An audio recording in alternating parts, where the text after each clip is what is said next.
علامہ کی آواز بہت خوبصورت، بہت پیاری ہے، ہماری محفل کی رونق ہے. تو میری یہ خواہش رہتی ہے شروع سے ہی، ہمیشہ سے، کہ ذکر رسول کے ساتھ ذکر اللہ نہ ہو تو کوئی ایسے محسوس ہوتا ہے کچھ کمی سی رہ گئی. کمی تو ظاہر ہے، ذکر رسول ذکر اللہ ہی ہے کے لیے ہوتا ہے. ذکر اللہ مقصود حیات ہے نا، اور ذکر رسول بھی براہ بالواسطہ ذکر اللہ ہی ہے. تو ہمارے سلسلہ عالیہ نے ایک تو مجھے اس وقت بہت عجیب حیرت ہوتی ہے جب آپ دائرے کا مطلب نہیں سمجھتے، حلقے کا مطلب نہیں سمجھتے. یہ میں ہر محفل میں وضاحت کرتا ہوں، جتنے دوستوں نے داڑیاں نہیں لکھی پیچھے ہو جائیں. اور جو بات سنت ساتھی ہیں وہ آگے ہیں.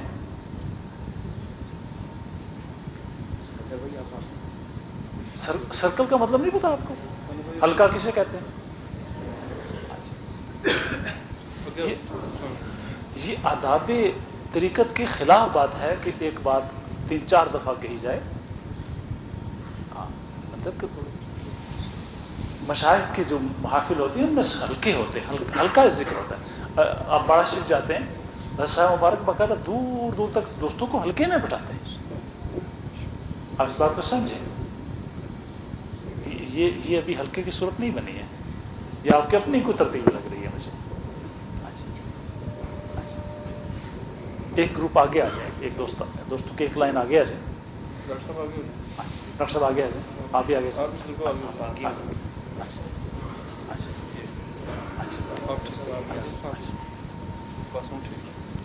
یہ ہے نا. یاد رکھیں کہ یہ کوئی عوام الناس کی محفل نہیں ہے، یہ علماء ظاہر کی محفل نہیں ہے. علماء ظاہر بھی اچھے لوگ ہوتے ہیں، ہم برا نہیں کہتے ان کو، ہمارے بہت قابل احترام ہوتے ہیں. اچھا، تو بہت قابل احترام ہوتے ہیں، لیکن یاد رکھیں صوفیہ کی محفل کے آداب اپنے ہیں. اور آداب سے مطلب یہ نہیں کہ کسی ایک فرد کا ادب ہے، یہ نہیں ہے. قواعد ہیں، روحانی ضابطے ہوتے ہیں نا، روحانی قوانین ہوتے ہیں، ان میں فیضان ملتا ہے. اچھا، یاد رکھیں فیضان حاصل کرنے کے کچھ قواعد ہیں. حلقہ ذکر آپ یاد رکھیں کہ جب بھی آپ نے یہ صوفیہ کی اصطلاح پڑھیں گے نا تو آپ کو حلقہ ذکر کا لفظ ملے گا. ذکر کے حلقے، حلقہ سے کیا مطلب ہے؟ ایک دائرہ سا، اور چونکہ روحانی انرجی ایک دوسرے سے اس طرح سرکل کے ساتھ ٹرانسفر ہوتی ہے. جس طرح میں نے آپ کو کئی دفعہ یہ بات بتائی ہے، اور یہ تربیتی محفل الحمدللہ، اور ہمیں فخر ہے اس بات پر، آج بھی ٹرانسپورٹ کی دشواریوں کے باوجود، حکومت کی پابندیوں کے باوجود، حکومت کی اپنی احتیاطیں ہیں. حکومت احتیاط نہ کرے تو یہ دنیا، آپ دیکھیں کسی نالائق شخص نے، نالائق تو کیا، اس کو تو خبیث کہنا چاہیے، کہ کسی امام بارگاہ پر حملہ کیا.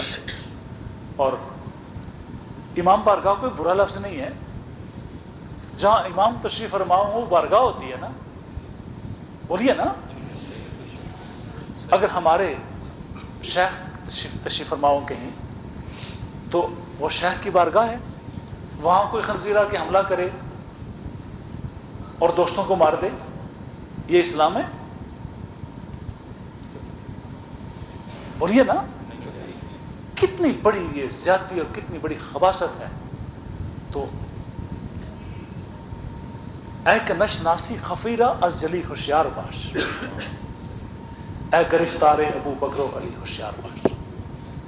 اقبال کہتے ہیں کہ خفی اور جلی کو نہ سمجھنے والے انسان ابو بکر و علی کے چکر میں پڑے ہوئے. وہ بکر بھی ہمارے ہیں، علی بھی ہمارے ہیں.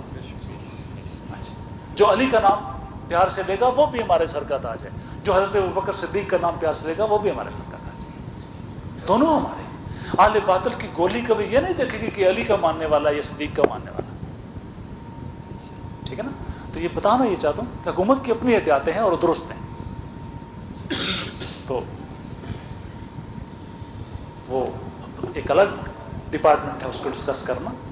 حکومت کی اپنی احتیاطیں ہیں، دوستوں کے آنے جانے میں چیک کرنا،